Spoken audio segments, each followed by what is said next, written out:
Hello, this is Heretic Prince. After Frosk had her epic meltdown on G4, she's decided she's taking on all comers. All those drama farming YouTubers, those sexist men. And remember, she told her agent to pick only the biggest that apply. Oh yeah. And to no one's surprise, she got a lot of responses. The Quartering, who has responded and said that he volunteers, is currently sitting at 1.18 million subscribers. Is that big enough?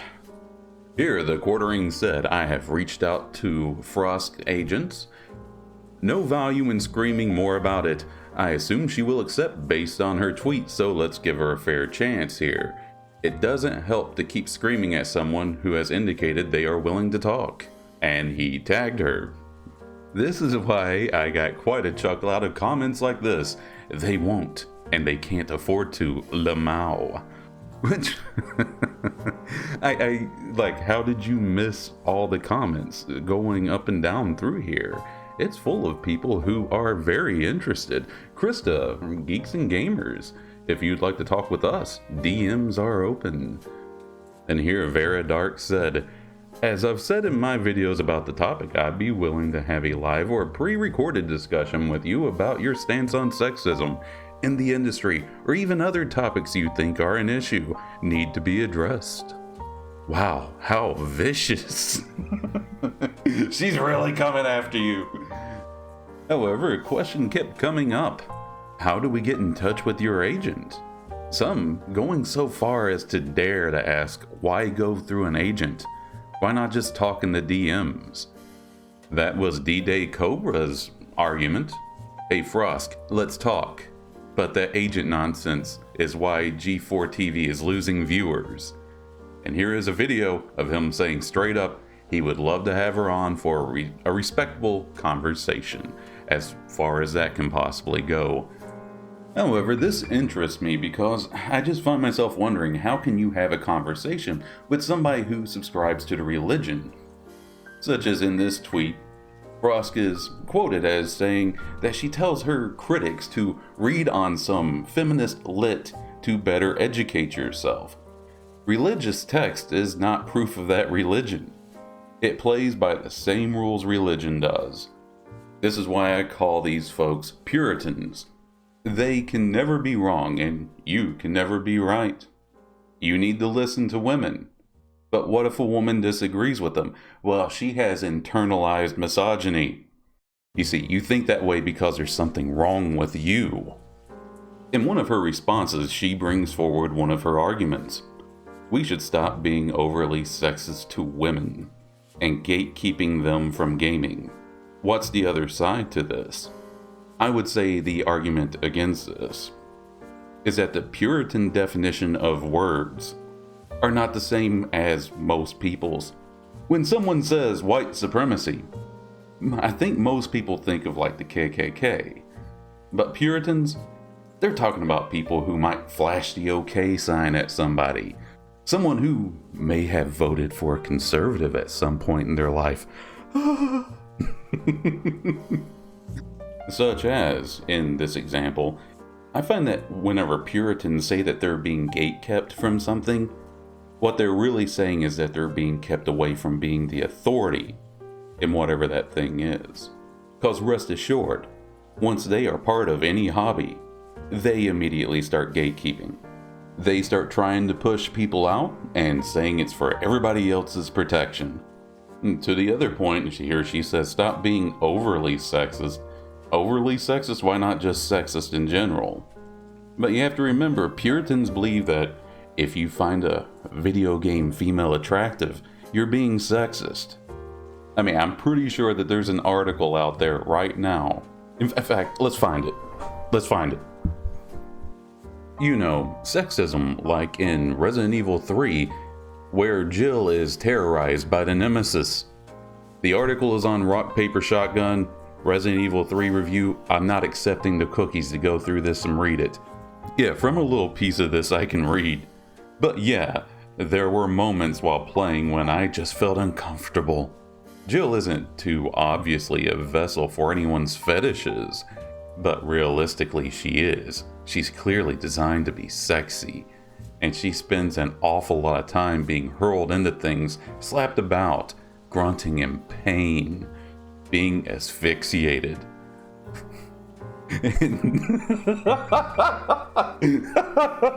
Oh my god!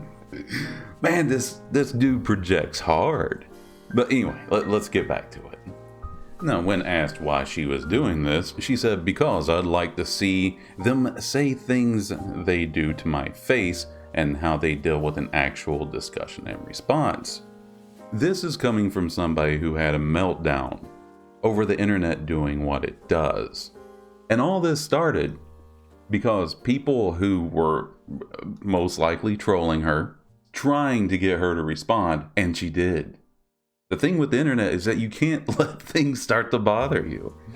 This is being said as if people are afraid. And I think if you look at the replies in these tweets, no one's afraid.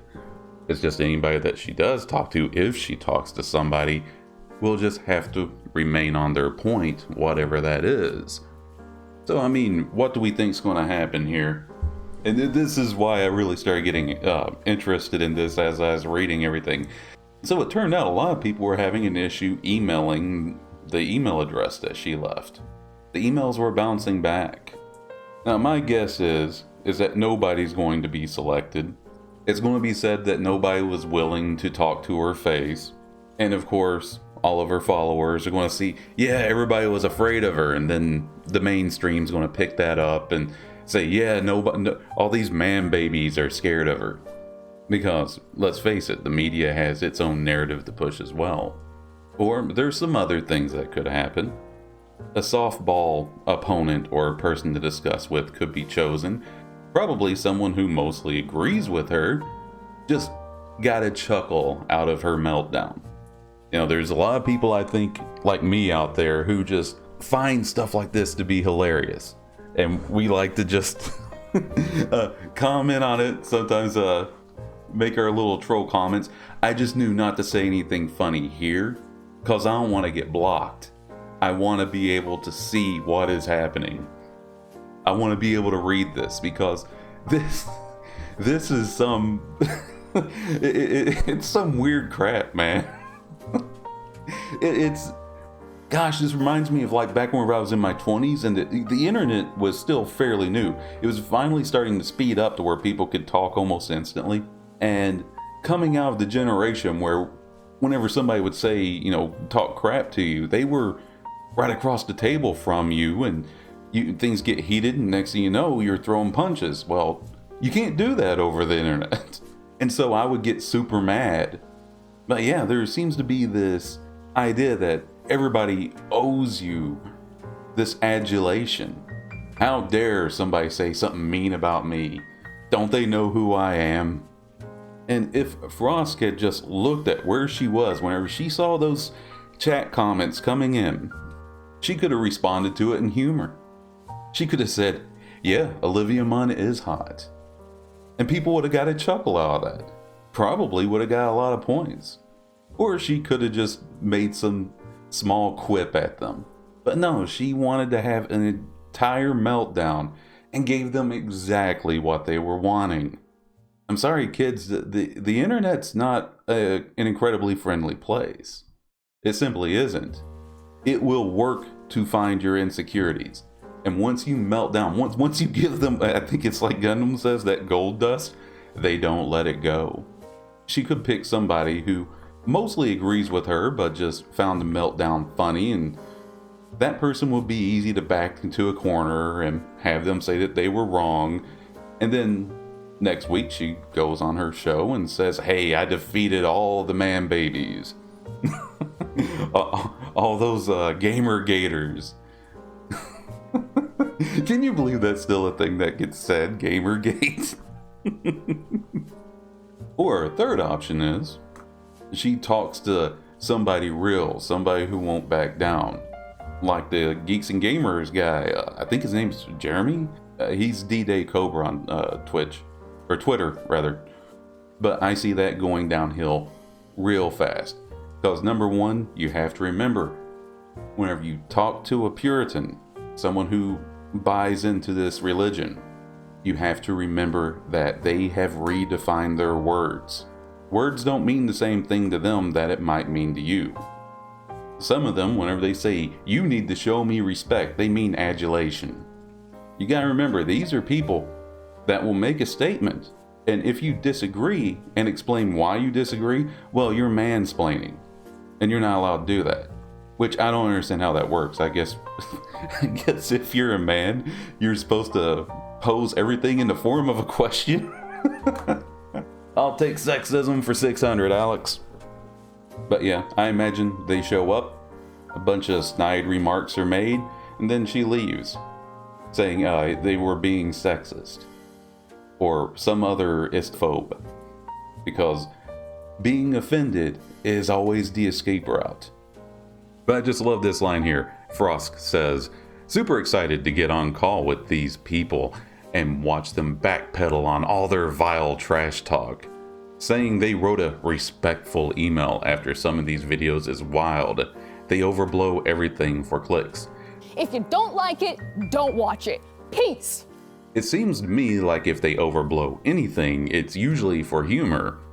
However, I find the accusation of overblowing things to be to be comical, coming from somebody who is now known for their meltdown on G4.